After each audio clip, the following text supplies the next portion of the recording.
Hi, a couple of weeks ago we ran our first virtual pub quiz on Wales Online, and since doing that I've had a few requests from various people to kind of go into how we did it, how we put it together. The quiz basically had this layout where we had this designed background, a kind of skeuomorphic pub, couple of pints of beer here and blackboard, and the idea was the questions would appear on this blackboard, and then we had our host asking the questions. In this case, this is Stefan, appearing in this picture frame on the pub wall. In terms of bringing in your pub host there's two ways of doing it. One, if you're the person who is driving the whole show and you're asking the questions, you can use your built-in webcam on your laptop, or when we did it, I was driving the show and we pulled in the host, Stefan, remotely by using Skype. In this first instance, I'm going to assume that the person running the show is also the person asking the questions, so we'll be using local webcam. I'll go into the Skype setup in a different video, which I'll tag on the end of this. So what's going on here? The background images that you're looking at, which contain the text, are basically built in Google Slides. Nothing more complicated than that. So here we can see these are all the slides. Each one of these contains the questions. This is round one, questions on Wales. Clicking through these are all the questions, and then exactly the same slides repeated but with the answers underneath. And this is set up in Google Slides so that these click on line by line. It takes little bit of fiddling to set it up, but what you want to do is set things up so that as you click through, either using your mouse or using the down arrow on your keyboard, each question or each question plus answer, depending where you're at in the quiz, comes up in sequence. It's fairly easy to set up. We've actually set this one up at a few rounds, a couple of rounds. We've also got down here we had some picture rounds, so we basically just pulled in some photos into Google Slides, and then exactly the same thing repeated but with the answers. But you can, use your imagination and come up with all kinds of different rounds. I think we had a total of 60 questions in this one, and the whole thing lasted about an hour. So as an overview of how we went about doing this, I'm going to show you this picture. Basically, Google Slides is providing the background image and the questions. The presenter can be brought in using a webcam or the built-in camera on your laptop.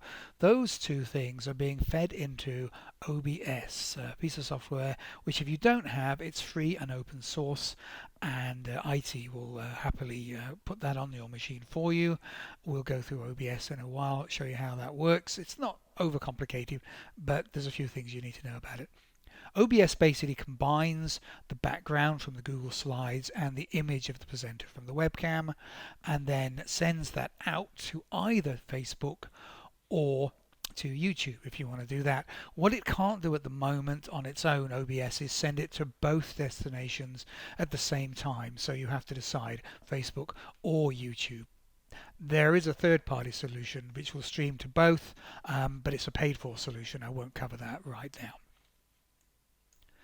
So once you've got all your slides, all your questions put together, what you want to do is bring that into OBS. So from this Google slide setup, I'm going to go into present, and if I click present it will fill the whole screen. I don't want that.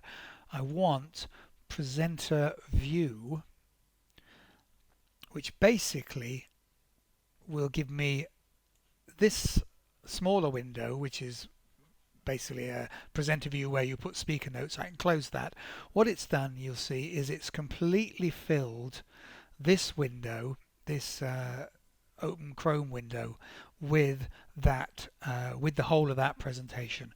What you're going to do in OBS is capture the whole contents of this window and use that as the background in your OBS. So over in OBS, what we want to do first is in the settings on OBS, we decided that we were going to do this whole quiz in square format because we know that that works better on mobile devices. So I've gone into the video tab in OBS, and I've set the base resolution and the output resolution both to 720 by 720 pixels. So it's a 720 square image. Down here you'll see in OBS you've got scenes and sources. What we're going to do is set up a scene, the main scene, and then add where the sources are coming from. So starting with scene 1, which is on this side, highlight that, move to the sources, add a new source, and I'm going to add window capture. Okay, I'm going to call that background. You don't have to call it anything. And then it allows me to choose all the open windows that are on this computer. And here we've got one called Google Chrome, Quiz, Google Slides. So I'm going to choose that one. So that's basically now capturing everything that's over here. Now just be aware that you can actually make this as small as you like. You can jiggle this around. It doesn't affect the resolution.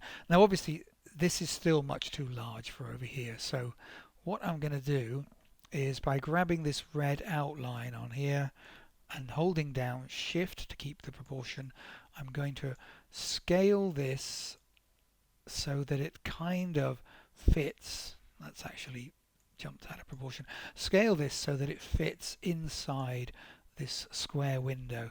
Now because I've created a square Google Doc, this will actually fit perfectly.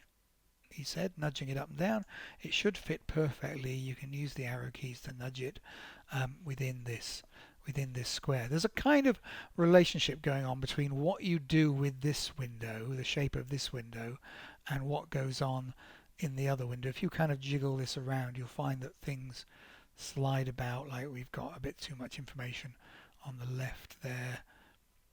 So there's a bit of jiggery-pokery to make this all line up, but eventually you can make that fit perfectly. You can spend a bit of time, I'll just leave it there for the moment, but you can make that fit perfectly. So what that's doing now, you've got a scene, you've got the Google Slides in the background set up as a source. This image of Stefan here is just a holding image. We're actually going to put the live video image over the top. So let's move on to add that video source on top of that. What I'm going to do, still on scene 1, in sources, I'm going to hit this plus and I'm going to bring in a second source, and that's going to be, because I'm using the camera that's built into this computer, I'm going to go video capture device, and I can call that Dazcam, that's me. And then I can choose the FaceTime built-in camera, whatever computer you're using. If you have an external or internal camera, it should show up in this device window. So click that. There I am. Not very well lit, but it's fine for now.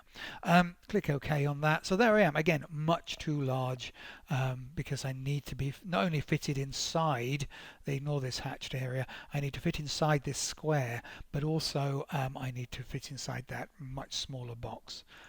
So for the purposes of this demonstration, I'm going to be Stefan. So I'm grabbing that and I'm sliding that and I'm positioning that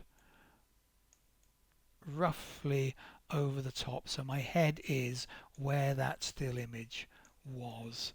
Okay, now obviously that's the wrong shape because the original image, if I turn that off, is an upright image. Because I'm sat at a computer, it's coming in as a horizontal image. If someone was filming this on a phone and sending you that, it would already be the right way around, but you still have to crop it. So turn that back on. If I right click on the camera image and I go into transform, edit transform, This window here will actually allow me to manually type in a few different sizes. I can tweak the position, I can do all kinds of things, but the one I'm interested in is this bit at the bottom, which is the crop. So I'm going to crop maybe 200 pixels off the left and 200 pixels on the right. You can already see that's come down to a square image. I'm going to crop some more. Let's go 300 off the left, 300 off the right. That's looking more like it. Let's go 310 off the left, 310 off the right. Yeah, that's probably close enough. And then close that window down. I can now position that again so that it sits where I want it to go. So basically that's how I've combined those two images. So I have me coming in from the built-in camera, and I have the slides here. Now if I just highlight this window over here, I can move this window around, by the way, just don't change the resize it. If I now go into these slides, by using the arrows on the keyboard, I can actually step backwards and forwards, and you'll see there's a tiny bit of delay, but you'll see that the various slides appear both in the Google Slides window but also in the OBS window. That means that as the quiz is running, I can click through, I can ask this question, I can pause, let people answer the question, click the down arrow again, up comes question number 2, I ask question number 2. So that's basically how the whole thing syncs together. So I'm going to go back to this kind of holding screen there. The other thing I'm going to show you is how you can put a screen up before you bring up the live camera so that you can have something on screen maybe for a few minutes while you're just waiting for the stream to start. If I duplicate scene 1, right click, duplicate, and call it hold scene, you can call it whatever you like, and click that, I can actually, from this hold scene, I can delete, highlight and delete the camera. So I've now got two scenes, one in which I have the background perfectly aligned with the other scene, and I have the holding image, and then as I click on scene 1, up comes the live camera. So I can start the whole broadcast on the hold, and then when I'm ready to go live, I click through, and the audio and the picture from that scene will then come through. So basically you have your hold scene, and then you'll have this scene with the live camera once the quiz starts. And of course at the end of the whole show, rather than just hard cutting out of it, you can click back to this whole scene here and then stop the whole stream. What's actually missing from here is when you normally here there would be a little indication that the sound was coming through from the camera. The reason that's not showing up now is because I'm recording the sound at the same time as showing you how to do this, so that's just a limitation of the screen capture here that I'm using. So the next step is we need to make sure that this stream goes out to Facebook. So if we go back into settings, if we go into the stream tab, from the service, we need to select from all of these ones Facebook Live, leave the server as default, and we need to get a stream key, which is a very long set of numbers and figures from our Facebook page. So here's the Facebook page I'm going to be streaming to. It's just a dummy test page. What you do is, and this has changed recently, go into this section here, which is Create Live.